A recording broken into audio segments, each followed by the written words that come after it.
Hello students, myself Abhishek and today we are going to discuss about acids, bases and salts. ये आपका unit first का एक chapter है acid bases and salt science का NCERT का class 10th का। तो सबसे पहले हम देखते हैं कि एसिड्स और बेसिस होते क्या हैं। मैंने यहाँ पर बीच में लाइन ड्रॉ इसलिए की है ताकि हम कंपैरेटिवली इसको स्टडी कर पाएँ एसिड्स को और बेसिस को। इस कंपैरिजन से ही आपको 40-50% क्लियर हो जाएगा कि एसिड्स क्या होते हैं और बेस क्या होते हैं। तो let us see firstly what are acids. Acids वो केमिकल सब्सटेंसेस होते हैं जो अपने एक्वस सॉल्यूशन में H पॉजिटिव आयंस जो हैं रिलीज़ करते हैं।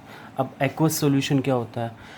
किसी भी केमिकल को जब हम वाटर में डालते हैं, वाटर में मिक्स करते हैं, सपोज़ आपने 1 लीटर के बीकर में एक कोई भी केमिकल सब्सटेंस लिया और उसमें पानी मिला दिया, तो उसे हम कहते हैं एक्वस, उस केमिकल का एक्वस सॉल्यूशन। फॉर एग्जांपल नींबू, हम लोग नींबू पानी बनाते हैं तो पानी में हमने नींबू मिक्स किया, नींबू की ड्रॉप्स डाली तो वो नींबू का एक्वस सॉल्यूशन हो गया वाटर के साथ मिक्स हो के। मैं चीनी की बात नहीं कर रहा हूँ, मैं नींबू और पानी की बात कर रहा हूँ सिर्फ। अच्छा, अब तो एसिड का एक्वस सॉल्यूशन क्या होगा? जब हम एसिड को वाटर के साथ मिक्स करेंगे तो वो अपने एक्वस सॉल्यूशन में H पॉजिटिव आयंस जो है रिलीज़ करता है एसिड। वहीं दूसरी तरफ बेस जो दूसरी साइड है, बेस में हम देख रहे हैं कि अपने एक्वस सॉल्यूशन में OH नेगेटिव आयंस रिलीज़ कर रहा है। तो ये सबसे बड़ी पहचान है एसिड्स की और बेसिस की, और यही इंट्रोडक्टरी पार्ट में भी सबसे बेसिक चीज़ यही है कि एसिड और बेस में फ़र्क क्या है। क्या बताया मैंने आपको कि एसिड जो है अपने एक्वस सॉल्यूशन में, यानी कि एरो के नीचे H2O का मतलब है एक्वस सॉल्यूशन, अपने एक्वस सॉल्यूशन में H पॉजिटिव आयंस जो है रिलीज़ करता है, और बेस जो है वो अपने एक्वस सॉल्यूशन में OH नेगेटिव आयंस रिलीज़ करता है।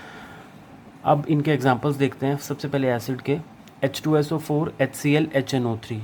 आप लोगों को इनके नाम पता होंगे पहले ही। H2SO4 को बोलते हैं सल्फ्यूरिक एसिड, HCl को बोलते हैं हाइड्रोक्लोरिक एसिड और HNO3 को बोलते हैं नाइट्रिक एसिड। ऐसे ही H2CO3 carbonic acid, H3PO4 phosphoric acid.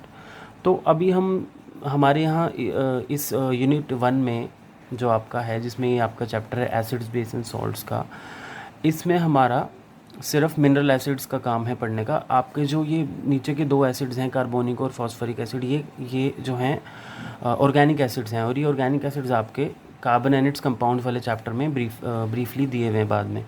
तो अभी हम इनको यहाँ पर इसको पढ़ने का कोई काम तो है नहीं, तो अभी हम सिर्फ ऊपर वाले 3 एसिड्स की बात करेंगे, H2SO4, HCl और HNO3, जिन्हें हम मिनरल एसिड्स बोलते हैं। तो सबसे पहले हम H2SO4 को देखते हैं। H2SO4 अपने एक्वस सॉल्यूशन में 2H positive plus SO4 negative में डिसोसिएट हो रहा है। डिसोसिएट होना बोलते हैं टूटना, अलग होना। डिसोसिएट होना, एसोसिएट होना इकट्ठा होना, और डिसोसिएट होना टूटना। तीनों रिएक्शन में आप देखिए तीनों एसिड जो हैं डिसोसिएट हो रहे हैं। तो H2SO4 जब डिसोसिएट हो रहा है एक्वस सॉल्यूशन में, तो वो H पॉजिटिव आयंस रिलीज़ कर रहा है। HCl भी H पॉजिटिव आयंस रिलीज़ कर रहा है, साथ में Cl नेगेटिव आयन रिलीज़ कर रहा है। जो पॉजिटिव हो, जिस आयन पे जो पॉजिटिव आयन होता है, जिस पे पॉजिटिव चार्ज होता है, उसको हम क्या बोलते हैं? कैटायन। और जो नेगेटिव चार्ज होता है उसको हम बोलते हैं एनायन। तो अब देखिए नाइट्रिक एसिड डिसोसिएट हो रहा है H positive plus NO3 negative. तो H पॉजिटिव हमारा कैटायन है और NO3 नेगेटिव हमारा एनायन है। तो हमने तीनों में देखा कि ये H पॉजिटिव आयन रिलीज़ कर रहे हैं, तो ये तीनों मिनरल एसिड जो हैं, ये यहाँ से क्लियर हो रहा है कि ये एसिड्स हैं। दूसरी तरफ हम बेस को देखते हैं। बेस में जो हमारा है सबसे पहला sodium hydroxide, that is NaOH, फिर पोटाशियम हाइड्रोक्साइड KOH, फिर COH ट्वाइस जिसको हम बोलते हैं कैल्शियम हाइड्रोक्साइड, और MgOH ट्वाइस जिसको हम बोलते हैं मैग्नीशियम हाइड्रोक्साइड। अब यहाँ भी वही बात है, NaOH जो है अपने एक्वस सॉल्यूशन में डिसोसिएट होगा Na पॉजिटिव कैटायन और OH नेगेटिव एनायन। तो अब यहाँ हम देख रहे हैं कि दोनों रिएक्शंस में, नीचे MgOH ट्वाइस वाली रिएक्शन में एक्वस सॉल्यूशन में वो 2 OH नेगेटिव आयंस दे रहा है और साथ में Mg2 पॉजिटिव आयंस दे रहा है। तो यहाँ दोनों रिएक्शंस में हमारा OH नेगेटिव रिलीज़ हो रहा है। OH नेगेटिव क्या है? रिलीज़ हो रहा है, डिसोसिएट हो रहा है एक्वस सॉल्यूशन में, और इन रिएक्शंस में हमारा H पॉजिटिव डिसोसिएट हो रहा है। तो आप लोगों को एग्जाम्पल से क्लियर हो गया होगा एसिड्स और बेस के बारे में। चलिए अब हम आगे बात करते हैं strong acids and weak acid, strong base and week base के बारे में। स्ट्रॉन्ग एसिड बेस क्या होता है और वीक एसिड बेस क्या होता है? स्ट्रॉन्ग एसिड्स वो एसिड्स होते हैं इन विच मोर H positive ions forms on mixing with water, या कह लीजिए मोर डिसोसिएशन होती है मॉलिक्यूल्स की जब एक्वस सॉल्यूशन में वो एक्वस सॉल्यूशन के साथ मिक्स होते हैं। अब स्ट्रॉन्ग एसिड्स में देखिए H2SO4, HCl, HNO3, ये तीनों जो हैं हमारे पहले भी जो ये तीनों थे ये हमारे स्ट्रॉन्ग एसिड्स हैं तीनों, और ये हमारे हैं वीक एसिड्स। ये वाले हमारे वीक एसिड्स हैं कार्बोनिक एसिड और H3PO4 यानी कि फॉस्फोरिक एसिड, और सल्फ्यूरिक एसिड, हाइड्रोक्लोरिक एसिड और नाइट्रिक एसिड हमारे स्ट्रॉन्ग एसिड्स हैं। वो कैसे अभी देखते हैं। अभी देखिए आप यहाँ पे स्ट्रॉन्ग एसिड्स वो एसिड्स होंगे जब वो अपने एक्वस सॉल्यूशन में डिसोसिएट होंगे तो वो मोर H पॉजिटिव आयंस फॉर्म्स करेंगे। किसके कंपैरेटिवली? वीक एसिड्स के कंपैरेटिवली। इसको हम ऐसे समझते हैं जैसे हमने H2SO4 लिया अपने एक्वस सॉल्यूशन में। फॉर एग्जांपल हमने H2SO4 के 100 मॉलिक्यूल्स लिए हैं, तो 100 मॉलिक्यूल्स H2SO4 जब डिसोसिएट होगा तो वो 100 मॉलिक्यूल्स या लगभग 99 मॉलिक्यूल्स, ये एक एग्जांपल ले रहा हूँ मैं, ऐसा 199 होता नहीं है एक्चुअली, बट मैं आपको समझाने के लिए बता रहा हूँ। फॉर एग्जांपल 100 मॉलिक्यूल्स H2SO4 या HCl लिया तो वो डिसोसिएट होके 100 मॉलिक्यूल्स ही H पॉजिटिव और SO4 नेगेटिव, या HCl है तो H पॉजिटिव और Cl नेगेटिव डिसोसिएट कर रहा है, तो वो हमारा होगा स्ट्रॉन्ग एसिड। और वीक एसिड क्या होगा? वीक एसिड वो होगा for example carbonic acid H2CO3, ये डिसोसिएशन के वक्त उतने ही मॉलिक्यूल्स इसके डिसोसिएट नहीं होंगे जितने H2CO3 के मॉलिक्यूल्स हैं एक्वस सॉल्यूशन में। समझ गए ना? मतलब कि H2CO3 को अगर हमने लिया तो वो डिसोसिएशन पे अगर 100 मॉलिक्यूल्स थे H2CO3 के डिसोसिएशन से पहले, एरो से पहले, तो एरो के बाद 100 मॉलिक्यूल्स 100 आयंस ज़रूरी नहीं है कि H पॉजिटिव के होंगे, तो ये उसमें 50 हो सकते हैं, 60 हो सकते हैं H पॉजिटिव आयंस, लेकिन स्ट्रॉन्ग एसिड में 100 के आसपास ही होंगे। ये मैं आपको समझाने के लिए बता रहा हूँ कि एक्चुअली स्ट्रॉन्ग एसिड और वीक एसिड का बेसिकली कॉन्सेप्ट क्या है। ऐसे ही स्ट्रॉन्ग बेस और वीक बेस में है, मुझे शायद लगता नहीं है दोबारा बताने की ज़रूरत है। स्ट्रॉन्ग बेस होते हैं NaOH, KOH यानी कि सोडियम हाइड्रोक्साइड, पोटाशियम हाइड्रोक्साइड, और वीक बेस होते हैं कैल्शियम हाइड्रोक्साइड और मैग्नीशियम हाइड्रोक्साइड। अब स्ट्रॉन्ग बेस में वही जैसे कि स्ट्रॉन्ग एसिड में था कि more dissociation of molecules in aqueous solution, more dissociate होंगे मॉलिक्यूल्स एक्वस सॉल्यूशन में, किसके? स्ट्रॉन्ग बेस के। वीक बेस के जो हैं लेस डिसोसिएट होंगे, इसमें लेस डिसोसिएशन है, जैसे कि हमारी वीक एसिड में भी लेस डिसोसिएशन थी और वीक बेस में भी लेस डिसोसिएशन है। तो ये था हमारा स्ट्रॉन्ग एंड वीक एसिड का और बेस का कॉन्सेप्ट। नेक्स्ट है हमारा हाइड्रोनियम आयन का कंसेप्ट। अब हाइड्रोनियम आयन में क्या होता है कि ऐसा ज़रूरी नहीं है कि एसिड्स वाटर में डिसोसिएट होकर हमेशा H पॉजिटिव आयंस रिलीज़ करें, वो H3O पॉजिटिव आयंस भी रिलीज़ कर सकते हैं। मैं आपको समझाता हूँ। एसिड को वाटर के साथ मिक्स किया यानी कि एक्वस सॉल्यूशन बनाया, उसने H पॉजिटिव रिलीज़ किया। अब वो H पॉजिटिव उस एक्वस सॉल्यूशन में वाटर के साथ फिर मिक्स होकर H3O पॉजिटिव भी तो बना सकता है ना, H positive plus H2O H3O positive, ये H3O पॉजिटिव ही हमारा हाइड्रोनियम आयन है। तो बेसिकली अब नेक्स्ट इक्वेशन में और अच्छे से समझते हैं। AH हमारा एसिड है जिसमें A पॉजिटिव हमारा A नेगेटिव हमारा एनायन है और H पॉजिटिव कैटायन है। तो H2O के साथ मिक्स हुआ जब ये एसिड, तो ये कैटायन एनायन में बट गया, डिसोसिएट हो गया। A negative anion, H positive cation. अभी H पॉजिटिव कैटायन जो है H2O के साथ सॉल्यूशन में मिक्स होके H3O पॉजिटिव हाइड्रोनियम आयन बना सकता है और A नेगेटिव एनायन अलग है। तो अब यहाँ पे मैं आपको क्या समझाना चाह रहा हूँ कि ज़रूरी नहीं है कि एसिड होने का इंडिकेटर सिर्फ H पॉजिटिव ही हो। अगर सॉल्यूशन में H3O पॉजिटिव भी है, यानी कि हाइड्रोनियम आयन भी है, वो टेस्ट करके पता लगता है, तो हम उस सॉल्यूशन को भी एसिडिक सॉल्यूशन बोल सकते हैं। या सीधी सी बात यह है कि H3O पॉजिटिव की प्रेजेंस, हाइड्रोनियम आयन की प्रेजेंस भी हमारी एसिडिक नेचर को रिवील करती है, वो बताती है कि ये भी एसिडिक है, वो भी उसकी इंडिकेटर है। तो अब हम नेक्स्ट देखते हैं solutions, acidic and basic solutions. अब suppose we have taken normal water with no acid base, हमने पानी लिया है बकेट में, उसमें ना तो कोई एसिड है ना बेस है, तो उस केस में भी उसमें कुछ ना कुछ H पॉजिटिव और OH नेगेटिव आयंस प्रेजेंस होंगे, क्योंकि वो वाटर सॉल्यूशन है, एक्वस सॉल्यूशन है वाटर का।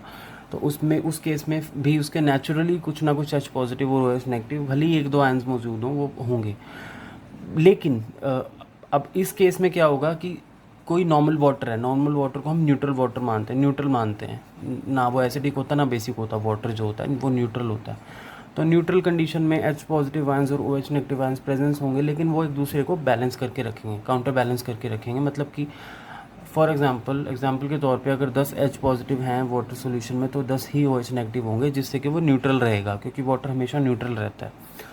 लेकिन सॉल्यूशन का कॉन्सेप्ट ये कहता है कि अगर अगर अब हम उस न्यूट्रल वाटर में H पॉजिटिव आयंस मिला दें तो उसमें उस केस में H पॉजिटिव आयंस पहले से जो थे वो बैलेंस कर रहे थे वो H नेगेटिव को, लेकिन अब जो H पॉजिटिव एक्स्ट्रा ऐड हुए वो उससे टोटल H पॉजिटिव की प्रेजेंस बढ़ गई है ना, तो वो सोल्यूशन हो जाएगा एसिडिक सोल्यूशन। अब दूसरी तरफ जो है अगर हम OH नेगेटिव आयंस डालें उसमें, OH यानी कि किसी बेस को ऐड कर दे, वो डिसोसिएट होकर OH नेगेटिव आयंस वाटर में बनाएगा, तो वाटर में जो पहले से OH नेगेटिव आयंस थे जो H पॉजिटिव को बैलेंस कर रहे थे वो नए OH नेगेटिव आयंस के साथ मिक्स होके मिलके उनकी कंसंट्रेशन या उनकी number of OH negative ions बढ़ जाएगा पहले से, तो वो सोल्यूशन हमारा हो जाएगा basic solution.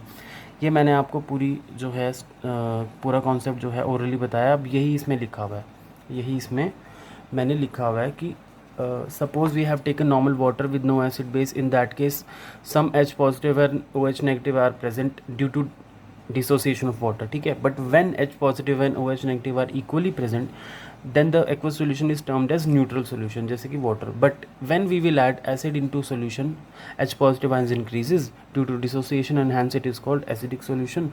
And secondly, if base will be added into the solution then due to dissociation OH negative ions increases and then in that case the solution becomes basic। तो ये था हमारा एसिडिक सॉल्यूशन और basic solution.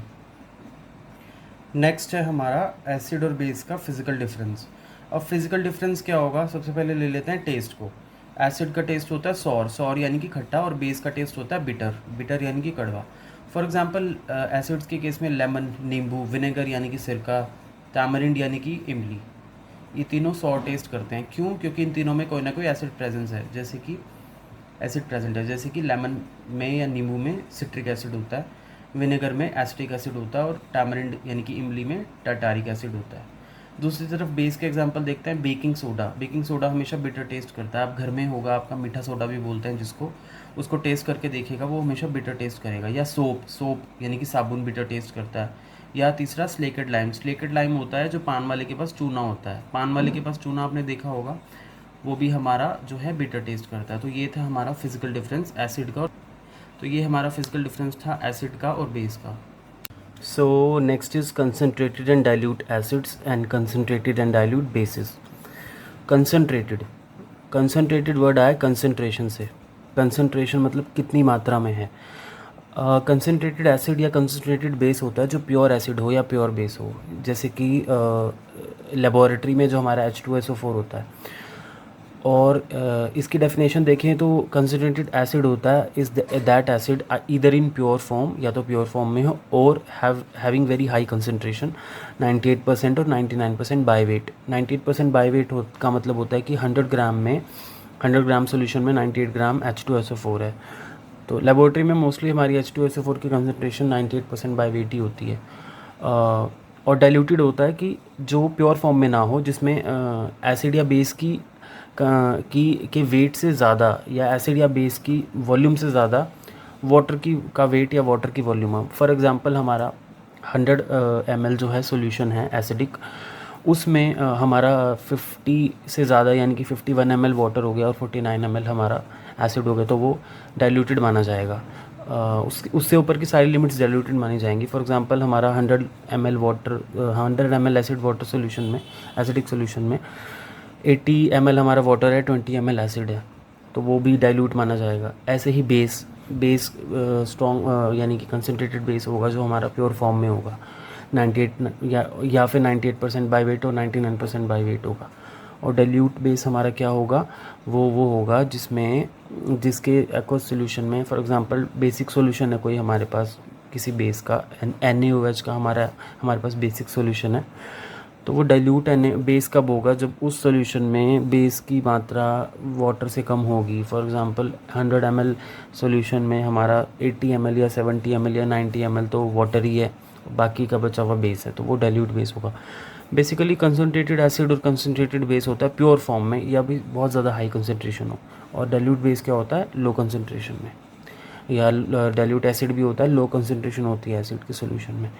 और next is हमारा indicators. अब indicators क्या होते हैं, इंडिकेटर्स हमारे वो केमिकल्स होते हैं जो हमें किसी भी केमिकल की नेचर डिटेक्ट करने में हेल्प करते हैं। अब केमिस्ट्री में नेचर हम बोलते हैं किसी भी केमिकल की नेचर को का मतलब होता है कि वो एसिडिक है, बेसिक है या न्यूट्रल है। अब हमारे पास 4 तरह के इंडिकेटर्स होते हैं, आपके सिलेबस में भी यही हैं। पहला है लिटमस, दूसरा है टर्मरिक, तीसरा है फिनोफ्थलीन, चौथा है मिथाइल ऑरेंज। पहले हम देखते हैं लिटमस टेस्ट। अब लिटमस टेस्ट क्या होता है? लिटमस एक हमारे पास पेपर की फॉर्म में आता है। लिटमस पेपर आपने शायद देखा भी हो बाज़ार में, रेड लिटमस और ब्लू लिटमस पेपर। अब ये कैसे बताता है कि हमारा एसिड है या बेस है? लिटमस कैसे बताता है? फॉर एग्जांपल ब्लू लिटमस जो है हमारा, ब्लू लिटमस को जब हम एसिड में डिप करेंगे तो वो रेड लिटमस में कन्वर्ट हो जाएगा। उसी तरह जब हम रेड लिटमस को बेस में डिप करेंगे तो वो ब्लू में कन्वर्ट हो जाएगा। तो ऐसे आपको याद रखना है कि एसिड में जब डिप करेंगे ब्लू को तो वो रेड लिटमस में कन्वर्ट हो जाएगा। किसी भी लिटमस को हम एसिड में डिप करेंगे तो वो रेड ही होगा। फॉर एग्जांपल ब्लू लिटमस को एसिड में डिप किया वो रेड हो गया, रेड को दोबारा एसिड में डिप किया तो वो रेड ही रहेगा। मतलब कि एसिड जो है हमारा, एसिड देखिए, एसिड यहाँ पे है रेड कलर दे रहा है, एसिड यहाँ पे रेड कलर दे रहा है, बेस यहाँ पे है ब्लू कलर दे रहा है, बेस यहाँ पे है ब्लू कलर दे रहा है। यहाँ पे कुछ भी लगाइए आप। दूसरे केस में देखिए, बेस के केस में दोबारा देख लेते हैं एक बार। रेड लिटमस डाला, उनको डिप किया हमने बेस में, बेसिक सॉल्यूशन में, उसने ब्लू लिटमस बना दिया। बी से ब्लू, बी से बेस, ये याद रख लीजिए आप। फिर ब्लू लिटमस को दोबारा बेस में डाला तो वो ब्लू ही रहेगा। बेस हमेशा ब्लू कलर देगा लिटमस को, एसिड हमेशा रेड कलर देगा लिटमस को। ठीक है, ऐसे आपको याद रखना है, बी से बेस, बी से ब्लू। दूसरा हमारा है टर्मरिक टेस्ट। टर्मरिक को जब हम एसिड में डिप करेंगे तो कोई चेंज नहीं होगा टर्मरिक के कलर में, लेकिन टर्मरिक को जब हम बेस के साथ मिक्स करेंगे या उसमें 2-4 बूंदे बेसिक सॉल्यूशन की डालेंगे तो टर्मरिक हमारी रेड कलर की हो जाएगी, हल्दी हमारी रेड कलर की हो जाएगी।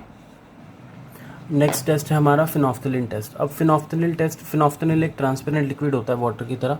अब फिनोफ्थलीन में देखिए, फिनोफ्थलीन को जब एसिड में के साथ मिक्स किया तो कोई चेंज नहीं आया कलर में, लेकिन फिनोफ्थलीन को जब बेस के साथ मिक्स किया तो वो पिंक कलर का हो गया। तो ये हमारा था फिनोफ्थलीन टेस्ट। अब हमारा इसके बाद लास्ट टेस्ट है मिथाइल ऑरेंज टेस्ट इंडिकेटर्स में, वो देखते हैं क्या होता है।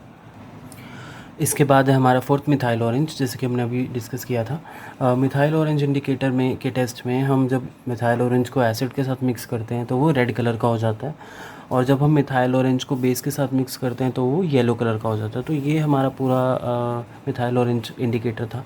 हमने 3-4 इंडिकेटर्स पढ़े हैं अभी तक। हाँ, litmus indicator, turmeric indicator, phenolphthalein indicator और मिथाइल ऑरेंज इंडिकेटर। नेक्स्ट है हमारा यूनिवर्सल इंडिकेटर, वो अब देखते हैं यूनिवर्सल इंडिकेटर क्या होता है। So our next topic is universal indicators. Universal indicators क्या होते हैं? बेसिकली ये भी पिछले इंडिकेटर्स जो हमने 4 पढ़े हैं उनकी तरह नेचर ऑफ केमिकल तो बताती हैं, लेकिन ये उसके साथ साथ स्ट्रेंथ ऑफ एसिडिटी एसिड के केस में और स्ट्रेंथ ऑफ बेसिसिटी बेस के केस में बताते हैं। मतलब कि नेचर बताने के साथ साथ कि ये केमिकल एसिड है, बेस है या न्यूट्रल है, उसके साथ साथ ये उस केमिकल की स्ट्रेंथ ऑफ एसिडिटी और स्ट्रेंथ ऑफ बेसिसिटी भी बताते हैं। तो as we have already discuss that if H positive ions are more in the solution then the solution is acidic, और अगर इसमें लिखा है कि अगर H पॉजिटिव आयंस सोल्यूशन में ज़्यादा है तो वो एसिडिक होता है, और and if OH negative ions are more then the solution is basic in nature. तो इसका मतलब क्या हुआ कि इसमें 2 पॉइंट्स हैं ध्यान में रखने के यूनिवर्सल इंडिकेटर के केस में।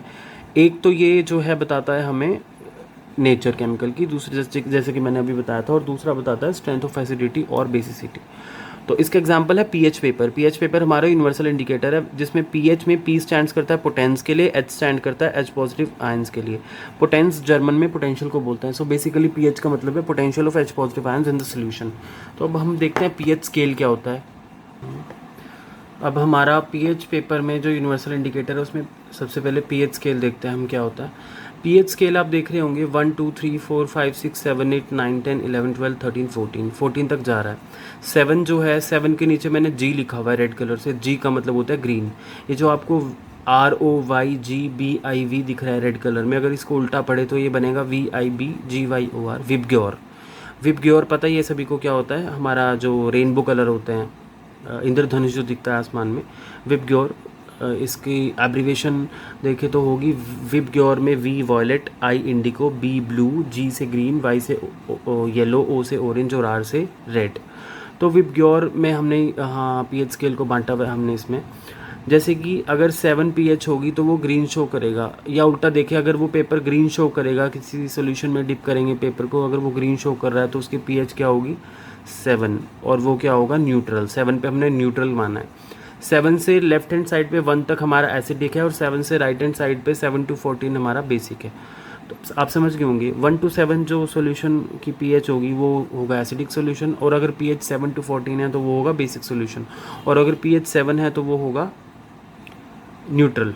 जैसे कि वाटर की pH 7 होती है। ये सब pH लिखी है 1 2 3 4 5 6 7 8 9 10 11 12 13 14। मैं एक बार दोबारा रिपीट कर देता हूँ। 1 to 7 अगर pH होगी तो वो सॉल्यूशन एसिडिक है। 7 to 14 हो 1 to 6 होगी तो एसिडिक है। 7 से आगे 14 तक होगी तो बेसिक है। मतलब कि 6.9 भी होगी 1 to 7 से पहले, मतलब 6.9 भी होगी तो भी वो एसिडिक है, और 7.1 होगी तो वो बेसिक है। 7 से 14 बेसिक मानते हैं।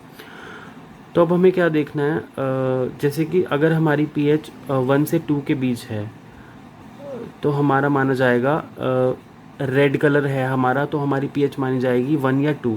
अगर हमारा ऑरेंज है तो हमारी pH मानी जाएगी 3 या 4, 3 और 4 के बीच में। अगर हमारा कलर येलो आ रहा है तो वो 5 के आसपास मानी जाएगी, 5 या 6।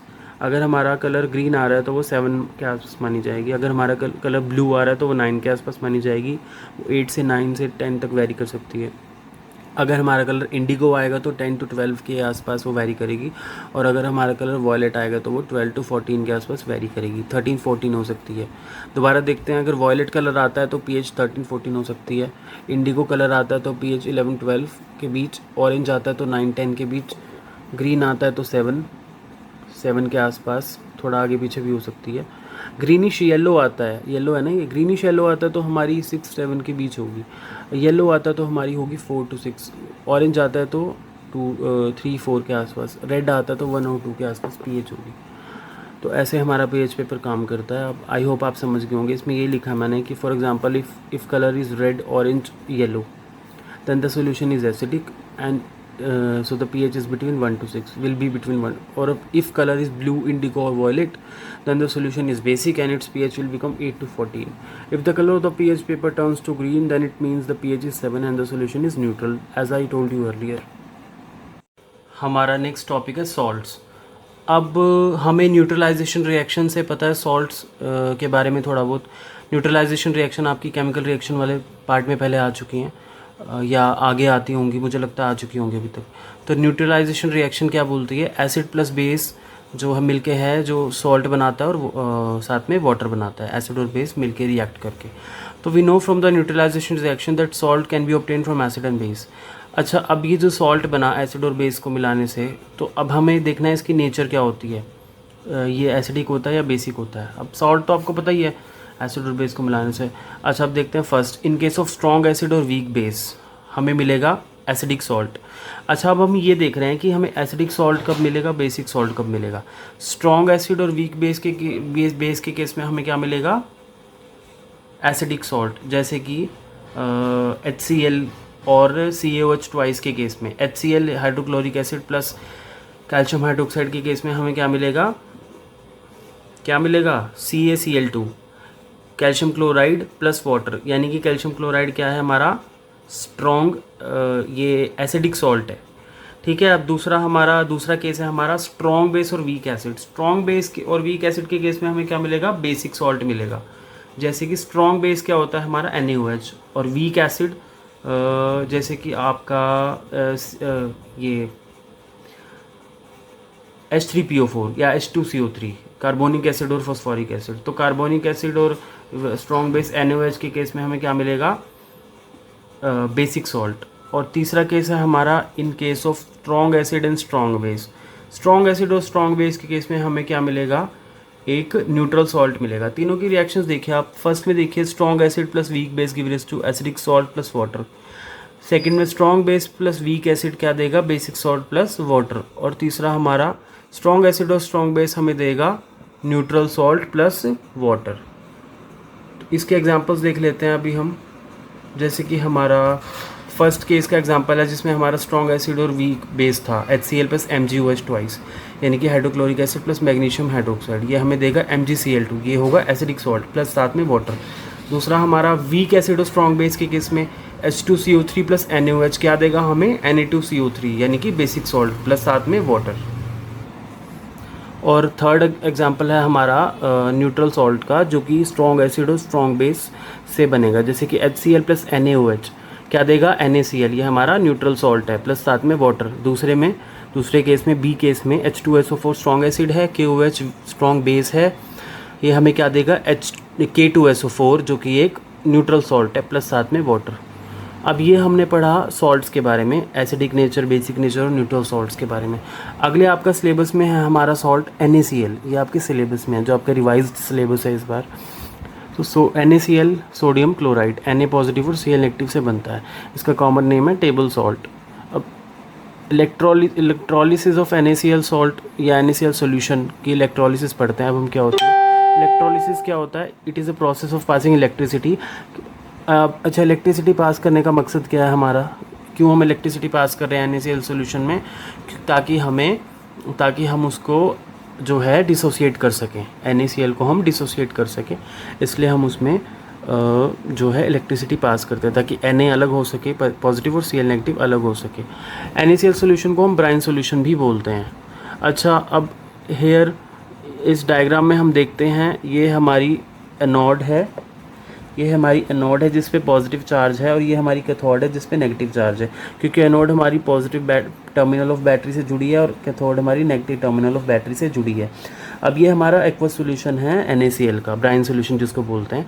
इसमें हमारे NaCl सॉल्यूशन में Na पॉजिटिव भी होगा और Cl नेगेटिव भी होगा। तो Na पॉजिटिव जो है हमारा एनोड पे इकट्ठा हो जाएगा, क्योंकि Na पॉजिटिव कैथोड भी इकट्ठा हो जाएगा, क्योंकि कैथोड पे नेगेटिव चार्ज है और Na पे पॉजिटिव चार्ज है, पॉजिटिव नेगेटिव एक दूसरे को अट्रैक्ट करते हैं। ऐसे ही ये हमारा एनोड पॉजिटिव है, तो इस पे कौन सा चार्ज आएगा, कौन सा आयन आएगा, इस पे आयन आएगा Cl नेगेटिव, क्योंकि नेगेटिव और पॉजिटिव अट्रैक्ट ईच अदर। ठीक है, अब हम आगे देखते हैं इसमें क्या हो रहा है। Here Cl will donate its electron to anode. यहाँ पे Cl जब एनोड पे गया, यानी कि Cl नेगेटिव जब पॉजिटिव एनोड पे गया, तो वो अपना इलेक्ट्रॉन डोनेट कर रहा है, इलेक्ट्रॉन उसको दे रहा है। इलेक्ट्रॉन डोनेट करने के बाद वो दो Cl नेगेटिव अपने इलेक्ट्रॉन डोनेट करने के बाद बॉन्ड बना रहे हैं, और वो Cl2 की फॉर्म में बन रहे हैं। और Cl2 बबल्स जो हैं can be seen at anode. जब इलेक्ट्रोलिसिस होती है तो एनोड पे Cl2 बबल्स हम देख सकते हैं, जैसे कि इसमें देखिए Cl नेगेटिव ने अपना एक इलेक्ट्रॉन दिया, Cl बना लिया, और दो Cl ने मिलके Cl2 बना लिया। ठीक है, Cl2 मॉलिक्यूल बना लिया। तो अब दूसरे हम देखते हैं अब कैथोड पे क्या हो रहा है। अभी हमने देखा एनोड पे क्या हो रहा था, अब कैथोड पे देखते हैं कि जब Na पॉजिटिव जो है सिमिलरली जो है उस Cl के पास नेगेटिव चार्ज था, यानी इलेक्ट्रॉन था, Na के पास पॉजिटिव चार्ज है। पॉजिटिव चार्ज का मतलब होता है इसे इलेक्ट्रॉन चाहिए, तो ये क्या करेगा, similarly it will get electron from aqueous solution, क्योंकि एक्वस सॉल्यूशन में इलेक्ट्रॉन्स हैं, क्योंकि Cl ने इलेक्ट्रॉन्स अपने लूज़ कर दिए, वो इलेक्ट्रॉन्स एक्वस सॉल्यूशन में है, वो Na जो पॉजिटिव जो है वो इलेक्ट्रॉन्स लेगा, और वो इलेक्ट्रॉन्स लेके वो Na सॉलिड बनाएगा, सॉलिडिफाई हो जाएगा। और Na सॉलिड जो है हमारा H2O के साथ मिलके क्या बनाएगा, NaOH plus H2, sodium hydroxide plus hydrogen gas यहाँ से हमें रिलीज़ हो रही है। सो हेयर क्लोरीन यहाँ पे क्लोरीन बन रही है, और अल्कली यानी कि NaOH बन रही है, और इसमें हाइड्रोजन भी बन रही है। तीन चीज़ें बन रही हैं इस प्रोसेस में, क्लोरीन यानी कि Cl2, अल्कली यानी कि NaOH, और हाइड्रोजन यानी कि H2। तो इस इलेक्ट्रोलिसिस प्रोसेस में आपका इतना ही है कि ये तीन चीज़ें आपकी मेनली इसमें प्रोड्यूस हो रही हैं। अच्छा, अब मैंने आपको पहले बताया था इलेक्ट्रोलिसिस हम कर क्यों रहे हैं, करते क्यों हैं, ये पता तो है कि ये प्रोसेस है इलेक्ट्रिसिटी पास करने का। ये इलेक्ट्रोलिसिस इसलिए कर रहे हैं ताकि हमें Cl2, NaOH और H2 मिल सके, क्योंकि वैसे तो हम इसको अलग करके एनोड कैथोड पे इकट्ठा नहीं कर पाएंगे ना। इस प्रोसेस से वो हमें Cl2, H2 और NaOH मिलती है। अभी इनके यूजेस देखते हैं, यूजेस ऑफ H2 देखते हैं पहले हाइड्रोजन के लिए। ये एक इंडस्ट्रियल फ्यूल है, सभी को पता है इंडस्ट्री में काम आता है as a fuel.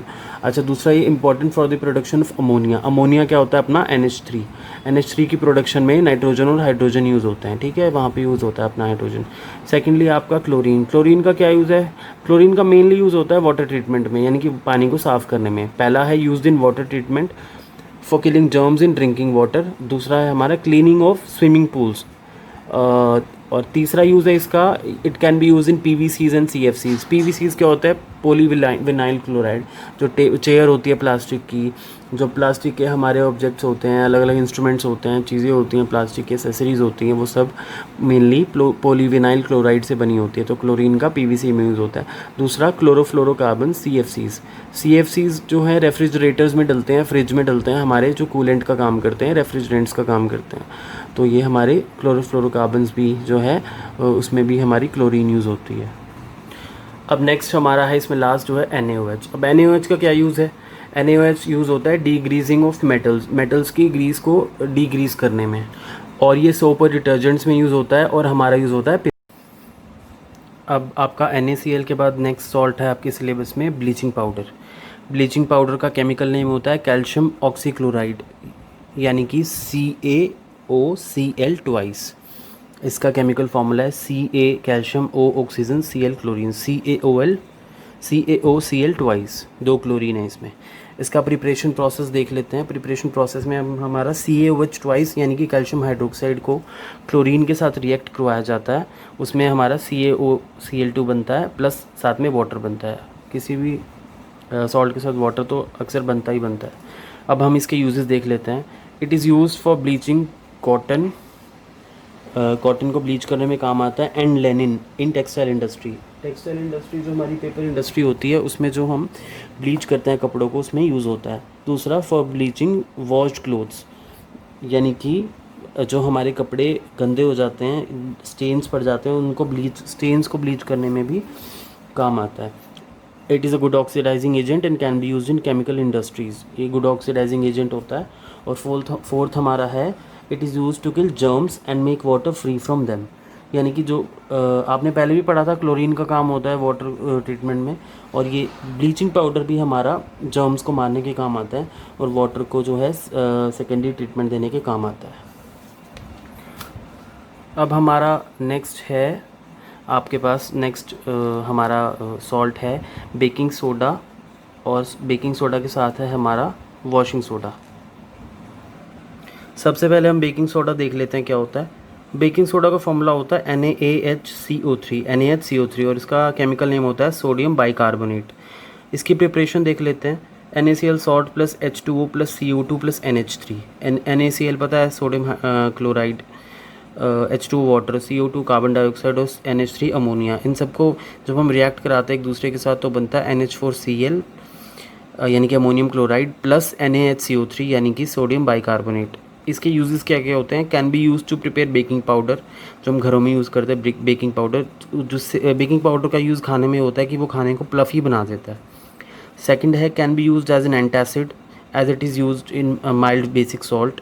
It is a mild basic salt, तो इसलिए एंटासिड की तरह भी पेट में जो एसिडिटी हो, एंट मतलब एसिडिटी का विरोधी, एंट एसिड, उस तरह से काम आता है। थर्ड है, can be use in soda and fire extinguishers. Fire extinguishers यानी कि जो आग बुझाने के काम आते हैं यंत्र, उनमें यूज़ होता है इसका, हमारे बेकिंग सोडा का। इसके बाद है हमारा वॉशिंग सोडा। अब वॉशिंग सोडा क्या होता है, वॉशिंग सोडा का जो हमारा केमिकल नेम है sodium carbonate decahydrate, chemical name ये है। उसका फॉर्मूला है Na2CO3 10H2O। अब Na2CO3 को जब हम 10H2O के साथ रिएक्ट कराते हैं तो ये Na2CO3 10H2O देता है ऑन हीटिंग, एयर की प्रेजेंस में। ये जब हम एयर की प्रेजेंस में इसको हीट करते हैं तो 10H2O क्या होता है, सेपरेट हो जाता है इससे। Here 10H2O is water of crystallisation, मतलब कि Na2CO3 10H2O जो हमारा है वॉशिंग सोडा है, वॉशिंग सोडा में जब हम इसको हीट करते हैं एयर की प्रेजेंस में तो ये 10H2O इससे अलग हो जाता है, जिसको हम बोलते हैं water of crystallisation. Crystalline solid क्या होता है, रेगुलर शेप में। जो वाटर को क्रिस्टलाइन फॉर्म में, अमॉर्फस इसका अपोजिट होता है जो रेगुलर शेप हो, यानी कि ये वो वाटर ऑफ क्रिस्टलाइजेशन वो वाटर है जो क्रिस्टलाइजेशन के वक्त जो है यूज़ होता है। हीट करेंगे तो क्रिस्टलाइजेशन की शेप बिगड़ जाएगी, वो रेगुलर शेप में आ जाएगा, तो वाटर वहाँ से रिलीज़ हो जाएगा। इसके यूजेस होते हैं, it is use in production of borax, it is use in paper industry, glass industry, and can be use to remove permanent hardness of water. अब परमानेंट हार्डनेस ऑफ वाटर क्या होती है, यानी कि जो हार्ड वाटर होता है हमारा, हार्ड वाटर जिसमें हमारी उसकी कैल्शियम मैग्नीशियम सॉल्ट जो हैं घुले हुए होते हैं, ये जैसे हमारा पहाड़ों से कोई पानी आ रहा है या झरनों से कोई पानी आ रहा है, तो वो तरह तरह के मिनरल्स की चट्टानों से या पहाड़ों से टकरा के आता है, तो उसमें हार्डनेस होती है। परमानेंट हार्डनेस दो तरह की होती है, परमानेंट हार्डनेस और टेम्परेरी हार्डनेस। वो हम नेक्स्ट क्लासेस में करेंगे, आगे हायर क्लासेस में। तो अभी हम हमारे पास इतना ही है कि it can be use to remove permanent hardness like calcium magnesium salts की जो हार्डनेस होती है। इसके बाद आपका है लास्ट सॉल्ट जो है वो है आपका प्लास्टर ऑफ पेरिस यानी कि पीओपी। पीओपी क्या होता है ये देख लेते हैं। अब पीओपी में हमारा पीओपी का फॉर्मूला होता है हमारा CaSO4.12H2O। अब ऐसा नहीं है कि इसमें हाफ H2O लगा हुआ है। हाफ H2O कैसे लगेगा? इसमें ऐसा होता है कि एक H2O मॉलिक्यूल के साथ दो CaSO4 मॉलिक्यूल्स जुड़े होते हैं, तो इसलिए उसको हम जनरली CaSO4.12H2O बोल देते हैं। इसका केमिकल नेम है कैल्शियम सल्फेट हेमीहाइड्रेट। यहाँ पे मैंने इसको H नहीं लिखा। इसका केमिकल नेम है कैल्शियम सल्फेट हेमीहाइड्रेट, जैसा कि ये लिखा हुआ है। अच्छा, और इसमें इसकी प्रिपरेशन देख लेते हैं क्या होती है। इसकी प्रिपरेशन में हम यूज़ करते हैं जिप्सम यानी कि CaSO4.10H2O। जिप्सम जब हमारा रिएक्ट करता है वो बनाता है CaSO4.12H2O plus half H2O calcium sulphate semihydrate. यहाँ पे ये जिप्सम जो है हमारा ये रिएक्ट करता है और ये बनाता है CaSO4.12H2O। इसके यूजेस क्या क्या होते हैं? अच्छा, अब हम यूजेस देखने से पहले प्लास्टर ऑफ पेरिस की रिएक्शन में देखते हैं कि जिप्सम को CaSO4.10H2O को, ये मैं यहाँ पे भूल गया था, 373 केल्विन पे हीट करना है। 373 केल्विन पे हीट करेंगे तो वाटर उससे अलग हो जाएगा और उसमें हाफ H2O बचेगा, CaSO4 हाफ H2O, जिसका केमिकल नेम है कैल्शियम सल्फेट हेमीहाइड्रेट। ठीक है, अब इसके यूजेस देखते हैं। It is use in four ceiling यानी कि छतों में फोर सीलिंग में काम आता है, पता ही है सभी को। It is use to make statues for sealing and it is use in bone fracture conditions to settle the fractured bones. टूटी हुई हड्डियों को जोड़ने में भी प्लास्टर ऑफ पेरिस काम आता है। अब एक बारी हम दोबारा देख लेते हैं सारी रिएक्शंस जो हमने सॉल्ट पढ़े हैं अभी तक हमने 5 सॉल्ट पढ़े हैं। पहला NaCl, दूसरा ब्लीचिंग पाउडर, तीसरा बेकिंग सोडा, चौथा वॉशिंग सोडा और पांचवा प्लास्टर ऑफ पेरिस। NaCl की इक्वेशंस में यहाँ पे हम देख सकते हैं कि Cl नेगेटिव जो है इलेक्ट्रॉन डोनेट करके Cl बन रहा है और 2 Cl मिलकर Cl2 बना रहे हैं। वही डोनेट जो इलेक्ट्रॉन कर रहा है वो Na पॉजिटिव इधर से ले रहा है और वो Na सॉलिड बन रहा है और वो फिर H2O के साथ रिएक्ट करके NaOH और हाइड्रोजन बना रहा है। तो ये तीनों चीज़ें इन 2 रिएक्शंस में बन रही हैं, क्लोरीन Cl2 और NaOH और H2। नेक्स्ट रिएक्शन देखते हैं ब्लीचिंग पाउडर की एक बार फिर से। ब्लीचिंग पाउडर की रिएक्शन में हम देख सकते हैं कि CaOH ट्वाइस यानी कि स्लेकेट लाइम जो है हम के ऊपर से हम क्लोरीन गैस पास करवा रहे हैं, तो वो CaOCl2 यानी कि ब्लीचिंग पाउडर बना रहा है, स्लेकेट लाइम प्लस साथ में वाटर। थर्ड रिएक्शन है हमारी बेकिंग सोडा की। बेकिंग सोडा की रिएक्शन में क्या हो रहा है, NaCl यानी कि सोडियम क्लोराइड यानी कि सॉल्ट प्लस H2O, ये ब्राइन सोल्यूशन है, ब्राइन सोल्यूशन बोलते हैं NaCl के वाटर एक्वस सोल्यूशन को। वो CO2 और NH3 के साथ रिएक्ट करके NH4Cl प्लस NaHCO3 बना रहा है, NaHCO3 यानी कि हमारा बेकिंग सोडा। अब इसमें फोर्थ वाले सॉल्ट में देखते हैं हम ब्लीचिंग वॉशिंग सोडा में हमारा थर्ड में जो बेकिंग सोडा बना है NaHCO3, ये जो हमारा बना है NaHCO3, यहाँ पे 2 NaHCO3 ले रहे हैं हम, उसको हम डेल्टा का मतलब होता है एरो के ऊपर हीट, यानी कि हीट दे रहे हैं। हीट देने के बाद वो Na2CO3 प्लस H2O में बन रहा है और प्लस CO2 गैस जो है हमारी इवेपोरेट हो जाएगी यहाँ से। अपवर्ड एरो का मतलब होता है इवेपोरेट हो जाना। तो यहाँ से Na2CO3 बन रहा है हमारा। Na2CO3 को फर्दर हम 10H2O के साथ रिएक्ट करवाएंगे एयर की प्रेजेंस में, तो वो Na2CO3 प्लस 10H2O। एयर की प्रेजेंस का मतलब होता है ह्यूमिडिटी वो एयर में से ले लेगा और Na2CO3 का वो Na2CO3.10H2O बन जाएगा, यानी कि सोडियम कार्बोनेट डेकाहाइड्रेट जो हमारा वॉशिंग सोडा होता है। ऐसे ही फिफ्थ में हमारा प्लास्टर ऑफ पेरिस जो है, प्लास्टर ऑफ पेरिस का फॉर्मूला होता है CaSO4.12H2O यानी कि कैल्शियम सल्फेट हेमीहाइड्रेट। वो हमारा जिप्सम इसमें हम लेते हैं, जिप्सम होता है CaSO4.10H2O, जिसको हम 373 केल्विन पे हीटअप करते हैं। हीटअप इसलिए करते हैं क्योंकि 10H2O है इसमें, वाटर कम हो जाएगा हीटअप करने से और वो हाफ H2O में बदल जाएगा। CaSO4 हाफ H2O हमारा जो होता है कैल्शियम सल्फेट हेमीहाइड्रेट हमारा होता है POP। तो ये था POP की रिएक्शन। आई होप आपको सब समझ आया होगा। ये था आपका chapter acid bases and salts का। Thank you so much.